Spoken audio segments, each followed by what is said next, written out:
welcome to day 22 of our 30 days hair growth challenge. Today I'm going to talk about things I wish I knew before starting using rosemary and cloves water on my hair for hair growth. So let me make this clear before I start. Rosemary and cloves water is amazing for hair growth. I started this hair challenge more than 20 days ago with rosemary and cloves water, and I have seen that it has improved so much on the condition of my hair, and my hair has grown so much longer. If you look at my previous videos on the length checks, you will really see that my hair has grown 1 centimeter every single week by God's grace as I've been using this product. But there are some things that I did not know before starting, and I want to share with you 5 things I wish I knew before starting using rosemary and cloves water on my hair for natural hair growth. So let me start with number 1. Dilution is so important. You know, so many people think that the more the product is concentrated, the more important it is. But I've learned to know that you should not overdose in terms of concentration. So it's good to have a specific formula that you follow each time so that you will not put too much of the product in it. As for me, for example, if you check out the recipe on my YouTube channel, you notice that I put 5 teaspoons of rosemary leaves, 4 teaspoons of cloves, and I put 500 milliliters of hot water. I like to keep it very well measured out because from what I learned, if it's too concentrated, it can be of a certain nuisance to the scalp. So I prefer maintaining a good dilution. The second thing that I wish I knew is that it's important to do a patch test before you start applying the product. So what exactly is a patch test? In cosmetology, the concept of a patch test is very known.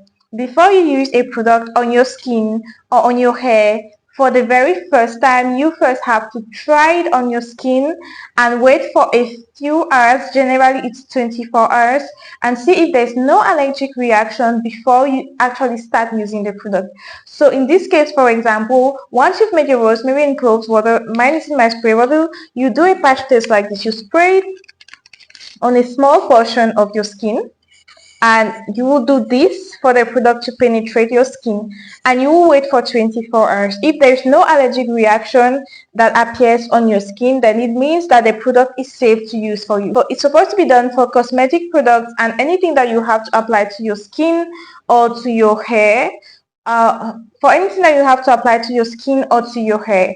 So I would definitely recommend that you start with a patch test because there are people who have allergies to several different things. So it's good to start first of all with a patch test. Now the third thing I wish I knew is that consistency is key. If you look at my length check videos that I do every single 7 days, you will notice that every 7 days I have gained 1 centimeter growth in terms of length by the grace of God, and I will attribute this mostly to consistency. There are people who will look at a recipe like this and they are going to use the thing just once in 30 days and they are going to expect like magical results. That's not how it works. If you want this product to work, you must use it every single day. You know, studies have shown that rosemary leaves are as effective as minoxidil 2%. But do you know how minoxidil 2% is used?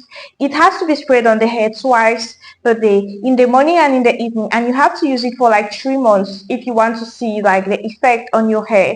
So it's the same thing for rosemary water. You have to use it every single day and twice per day. That's why in my 30 days hair growth challenge, I use it twice per day. I spray it in the morning and I also spray it in the evening. I do that 2 times per day, and you notice that every single 7 days when I do the length check, I notice that there's a change, that there's hair growth because I am applying it twice per day and every day. So the thing is, when you start, do not stop along the way, or do not make it like you forget about it every other day. You have to be consistent. Now the fourth thing I wish I knew before starting with rosemary and cloves water on my hair is that there are other factors associated with healthy hair growth.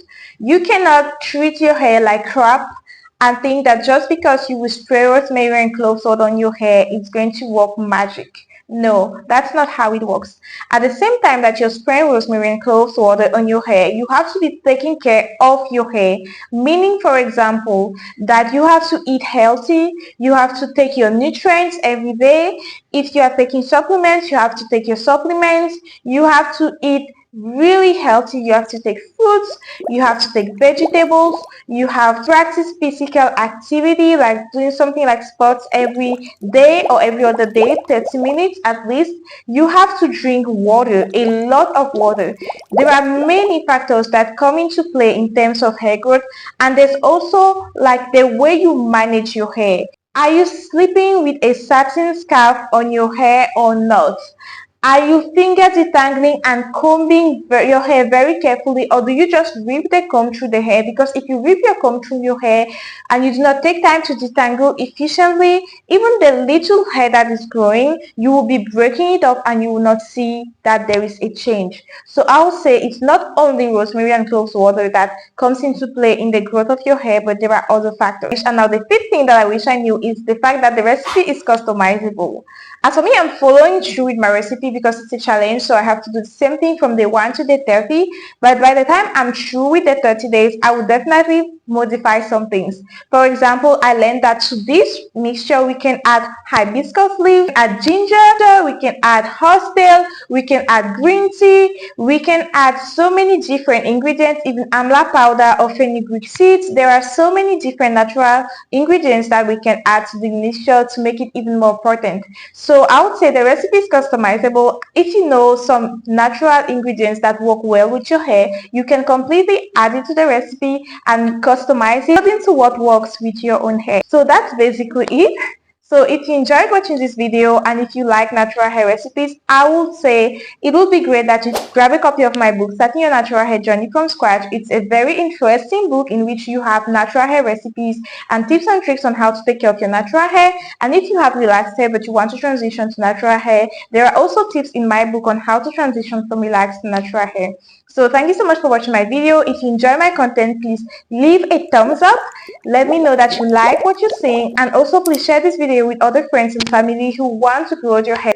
And please, if you enjoy my content, subscribe to my channel so as to encourage me and so as not to miss updates when there will be new videos. Thank you so much for watching. God bless you and see you soon. Bye bye.